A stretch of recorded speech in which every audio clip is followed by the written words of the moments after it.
오늘의 키워드입니다. 북미 정상회담 개최국인 싱가포르가 정상회담 특수를 톡톡히 누리고 있습니다.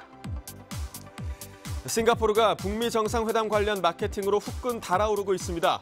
미국 성조기와 북한 인공기를 연상케 하는 트럼프와 김정은 칵테일과 햄버거에 김치가 들어간 트럼프 김정은 햄버거에 이어서 이번엔 김치맛 아이스크림까지 판매되고 있다는데요. 한국인들에게도 낯선 김치 아이스크림의 등장에 누리꾼들도 도저히 그 맛을 상상할 수 없다는 반응을 보이고 있습니다. 또 싱가포르의 한 호텔은 거품 위에 두 정상의 얼굴이 그려진 카페라떼도 선보였고요. 싱가포르 조폐국은 북미 정상회담 기념 메달을 선보였는데요.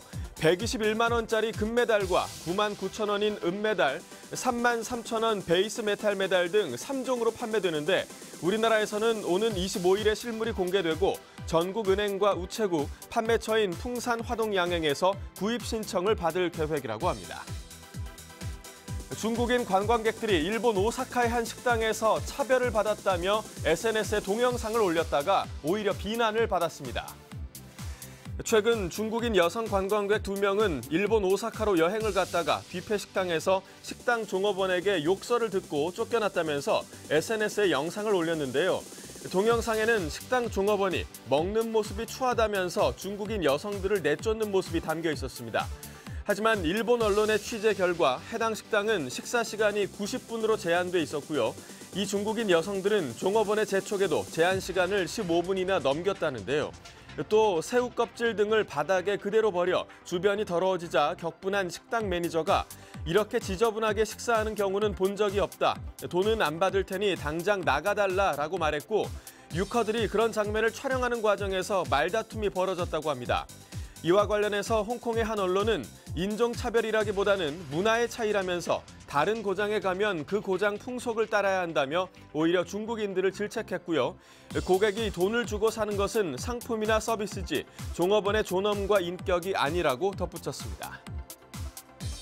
국내에 남은 유일한 북극곰인 통키가 원래 살던 동물원을 떠나 실제 서식지와 비슷한 영국의 야생공원으로 보금자리를 옮긴다고 합니다.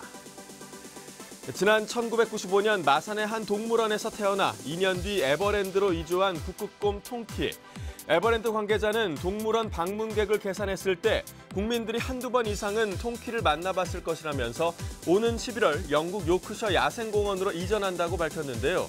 북극곰의 평균 수명이 25년에서 30년인 것을 감안하면 통키는 사람 나이로 70살에서 80살. 동료 북극곰들이 모두 고령으로 세상을 떠나자 혼자 남은 통키를 위해 북극곰 추가 도입과 해외 이전 등 여러 가지 방안을 추진해온 결과 요크셔 야생공원으로부터 통키 이전에 대한 긍정적인 의견을 받았고요.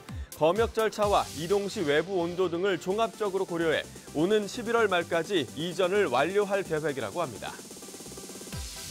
부산의 한 아파트에서 일본 위스키 제품의 장식품인 사무라이 흉상이 떨어지는 사건이 발생해 경찰이 수사에 나섰습니다.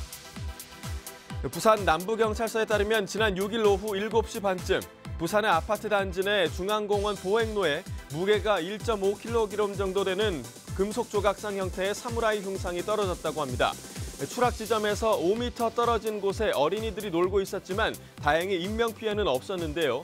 공놀이를 하고 있는데 갑자기 쾅 소리가 났고 확인해보니 사무라이 조각상이 떨어져 있었다는 아이의 전화를 받은 보호자가 경찰에 신고했고요.